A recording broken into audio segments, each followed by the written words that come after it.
Playtime's over. It's Monday. Welcome back to the shop. All in all, a somewhat productive day, though certainly not without its setbacks, which I'll try to detail in something about less than 10 minutes now. Started the day early today, dropped off the 540, my 540 Sterling, over at the paint shop, along with the bumpers, trims, mirror cap, all that. They were going to prep today, get a paint sample today, try to paint tomorrow.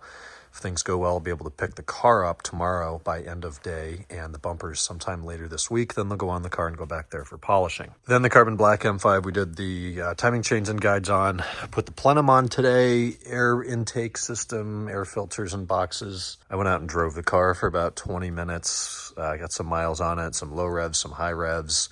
High throttle, low revs, low throttle, high revs, all that, just exercise the Vano system, no check engine lights, no codes. It's running beautifully.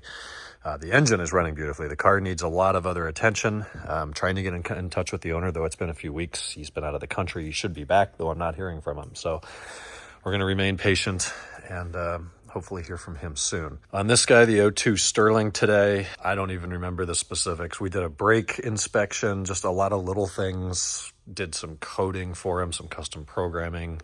It really just trying to knock out what's left on this car. So we're still getting codes for a pre-cat Bank 1 O2 sensor. I'll have a new one of those arriving tomorrow. Seemingly these Bosch sensors, they're not lasting very long. We just did these 3,000 miles ago. We may want to swap Banks 1 and 2 and see if the code moves. It could be a wiring problem, but I'm leaning towards a fouled sensor. So that'll be in tomorrow morning. On this guy, this is the one that got the LCI head and tail lights. We're having an issue with nav programming, so it's going to have to go in Wednesday. Tomorrow morning, we'll be able to put in some control arms on this guy, front curved arms, and there's something else in his box of parts over there.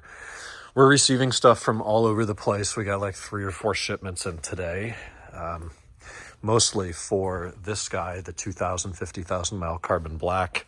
And I think tomorrow starts the big driveline teardown. Pretty much everything in the driveline, all of these trims over here that have just been mangled, those are going to be replaced. Rear fender liners, drive shaft service, suspension work. It's a lot. He's got a huge box of parts that has been moved over here. Oh yeah, look at this, all laid out. We got belts, we got control arms, shifter carrier rebuild, exhaust hardware, rear ball joints, trans mounts, speed sensors, Patrick Star engine transmission pan is here. There's the fender liners. It's just parts galore. So hopefully we'll make a lot of progress on this and be able to check off a lot of boxes. And right now we're about 37% complete according to the shop management software. And that's just been little easy stuff that I can do with the car in the ground. But now that it's on the lift and scheduled for a lot of work tomorrow, we should be able to make a big push. This one I had planned on driving home. This is an 01 540. We sublet the chains and guides on this. It's been here for way too long. It's a very large, deep into 5-figure ticket. And the goal was to put it through our pre-delivery inspection today, drive the car home tonight, up here tomorrow, verify that everything's dry and it's driving well, put the belly pans back on, tell the customer it's done. That would have happened if we didn't find a small puddle of oil under the car, put it on a lift, and see that the lower timing case is yet again leaking. This will be the 3rd time they've resealed that. I'm very frustrated with this. We have to pay to truck the car down there. It's cheaper to do that than take the time out of our day. So 3rd time back. Last time they only changed the oil pan gasket. They did not agree that the lower timing cover was leaking, probably because that's a 12-hour job or more. Call that a 20-hour job, whereas the oil pan is a 1-hour job. So we're going to make them get that right. We've paid for it. It needs to not leak. Once that's done, which will probably be sometime next week, then we'll be able to put it through our pre-delivery inspection, get some miles on it. Hopefully things are dry and get this thing out of here. I did some cleaning and organizing today. This table had gotten full of just random job shit that has now been, it's kind of like defragmenting, just moving little parts around and organizing and updating inventory count, things like that. Had to move some headlights up there.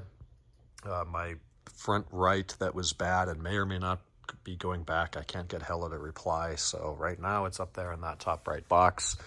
We had the case that the 540 Sterling transmission came in sitting here. I finally got rid of that. Up next, I've got to figure out what we're going to do with this. Oh, it's not here. Someone moved it. The transmission gear set was sitting here. So I'll have to figure out where they moved that, figure out what's for storage. Nate, this is your battery charging, and at 12 volts, we're just gonna let that run all night on a nice low amperage charge to keep things topped up. There's the transmission down here, so we're gonna have to put that somewhere else. I like to be able to show people like what has failed in theirs, or if nothing else, just get a peek in there, and it's cool to look at.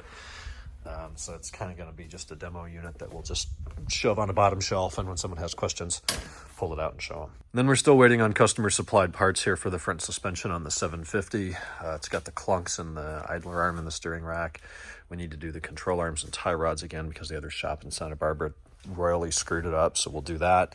Then go back to the transmission shiftability. It's just a can of worms that every worm you pluck out seems like two more are born. Lastly, today I'm taking home the 08 E60 M5 in black sapphire. That's out front. The ABS module came back today, a day early. Look at that. And we've got the brakes bled, so we're gonna drive that. All you see is a reflection. Drive that tonight, see how things do. We don't want any codes coming back in DSC or EDC, and we'll make sure the brakes are bled properly. Assuming all that's right, that'll be done and ready for pickup tomorrow.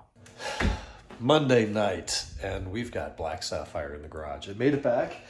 Brakes need one more quick bleed, I think, with actuation of the ABS pump and software. I just had driven the white 07 M5 before this, and the brakes were just a touch firmer on that.